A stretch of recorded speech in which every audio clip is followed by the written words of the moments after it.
Today I'm going to try and recreate some of my favourite ever settings on the Strymon Timeline over on my new favourite friend, the Meris LVX. As many of you know, the Strymon Timeline has been on my board forever now, approaching sort of 9-10 years, and some of these settings have been foundation of my sound for the longest time. But having welcomed the Meris LVX into my collection, I want to see if I can get some of my go-to sounds on the LVX. So let's dive in. So the first setting on my timeline is my tape delay, which has got some pretty dark repeats on, as you can hear.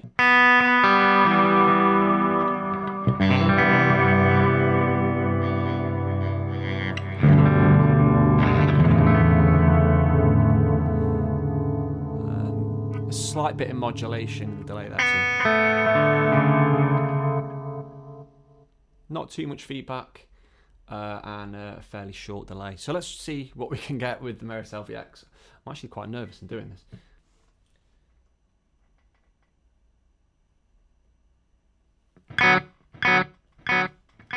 So we've got a blank setting, so we're going to bank 99 on the Meris LVX.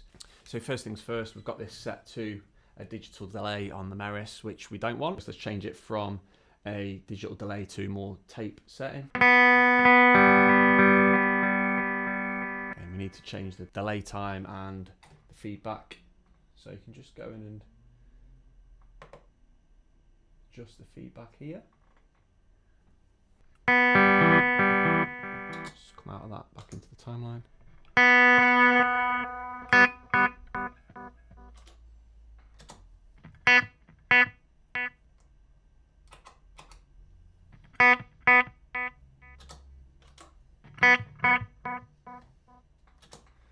Okay, so it still sounds more modulated to me, so let's have a go. Modulation feels about right.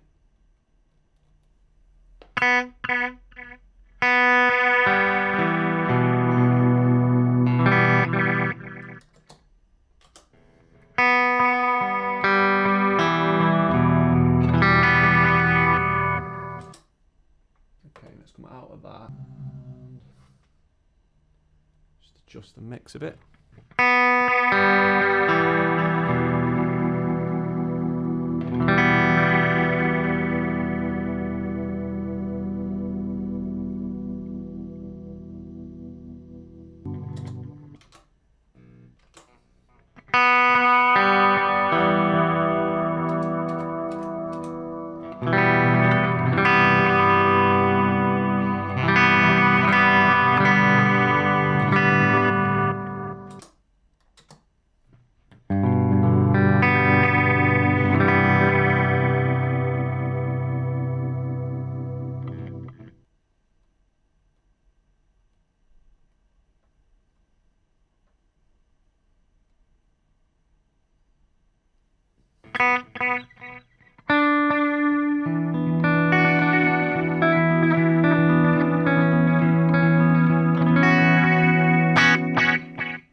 Okay, that'll do for now. That's pretty close. Okay,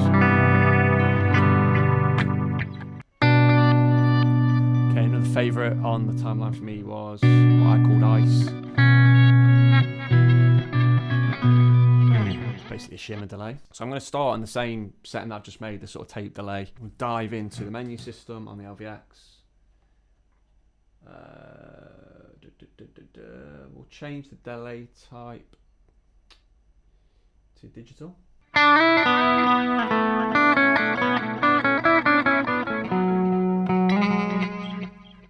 Okay, and now we're going to go into some of the deeper elements in the LVX. So we're going to need to pitch.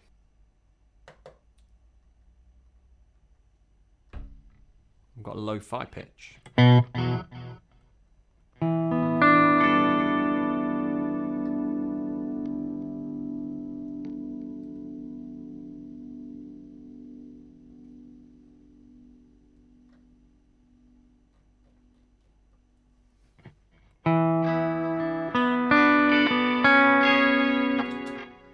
So we've gone up a full fifth there.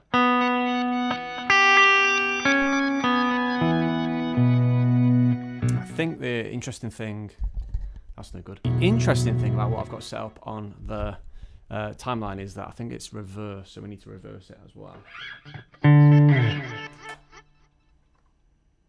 It's a lot lower in the mix than I've got set up on the LVX, so I'm going to turn the mix down. Turn it on always helps.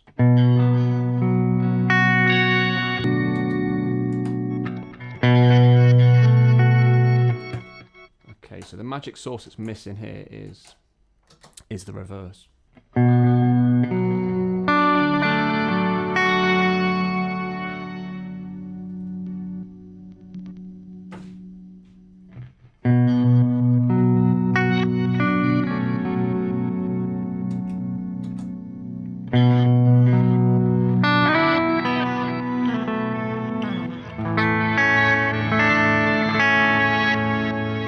Back into the timeline.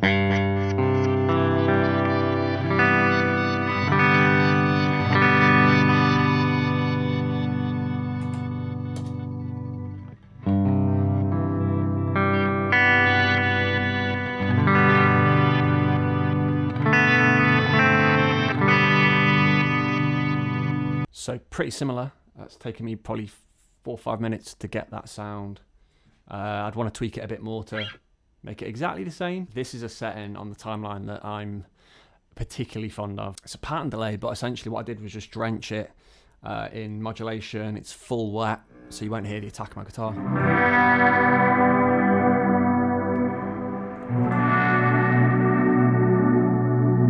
Sort of worn tape delay sort of sound. Full wet, so lovely for sort of ambient stuff. Let's try and recreate that on the LVX. So we'll start with the bass sound being the sound we just created, and we'll build from there.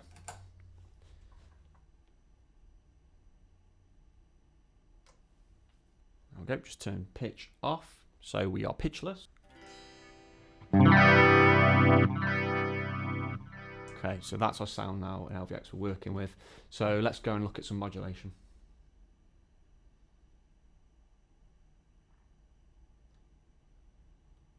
Currently off, but again, not to blow your minds, if you don't know anything about the LVX, there is a load of modulation in here. So at the minute we're looking at chorus, we've got flanger, dynamic flanger, we've got cassette, which is awesome. Let's just turn the mix down.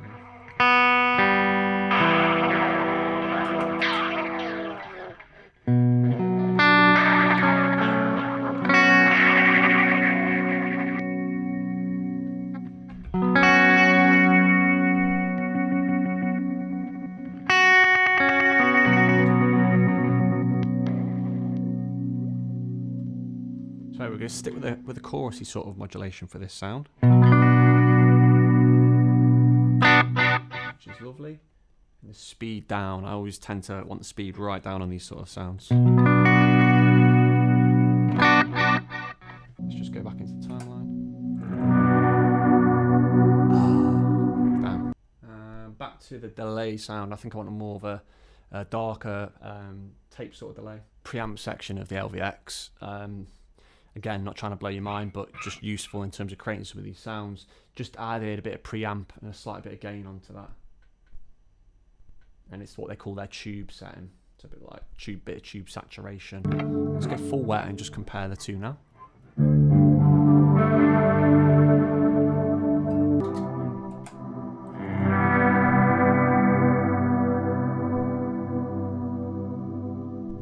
Feedback's a lot longer on that, and it's a lot less present.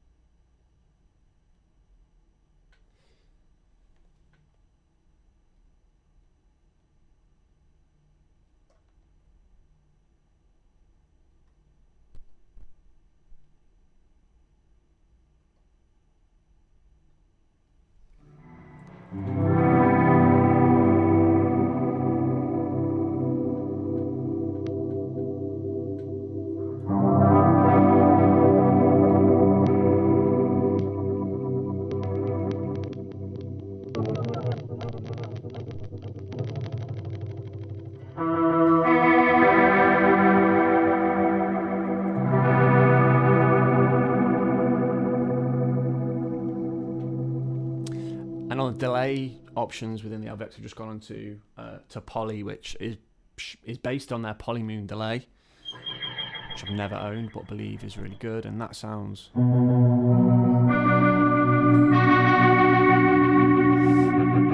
lot closer. Let's go back to the timeline.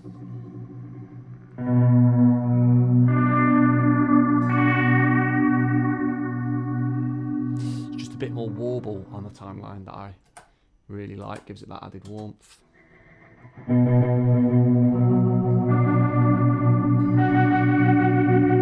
It's getting there.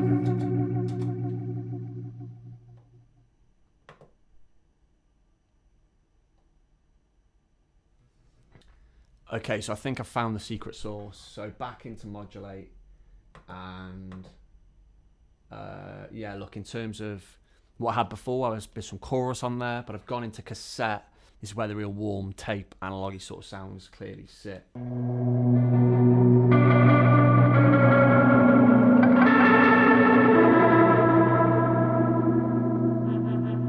Crinkle off.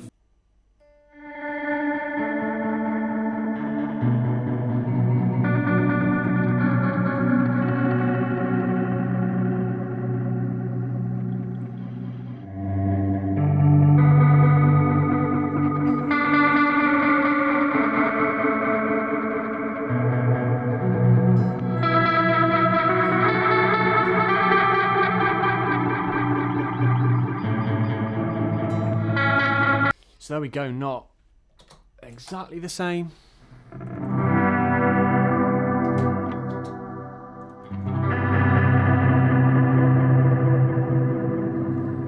Gonna need more time to play around with that one. But across those 3 settings there, you can see that, you know, pretty simple. The first 2 took probably less than 10 minutes for both to dial in those sounds. The third one, work in progress, as I say, but we've got the foundations of that sound there as well. So if you're thinking of taking the jump into the LVX, for all of the other stuff that it provides you on top of what the Timeline does, and there's a hell of a lot of stuff it does give you that the Timeline doesn't, but you're worried about whether you can recreate those basic foundational settings that you've been relying on for years from the Timeline, then there you go. I hope that's helped you a little bit to understand whether you can do that or not. I'd probably say 2 out of the 3 pretty successful pretty quickly if you don't want to spend a lot of time diving in. I reckon another 10 minutes or so and I'd have that third setting sorted. So thank you for watching. If you want to see any more Strymon Timeline videos, then click here. And if you haven't yet already, it'd be brilliant if you could subscribe and join us every week as we post new content up, exploring all the wonderfulness of making music.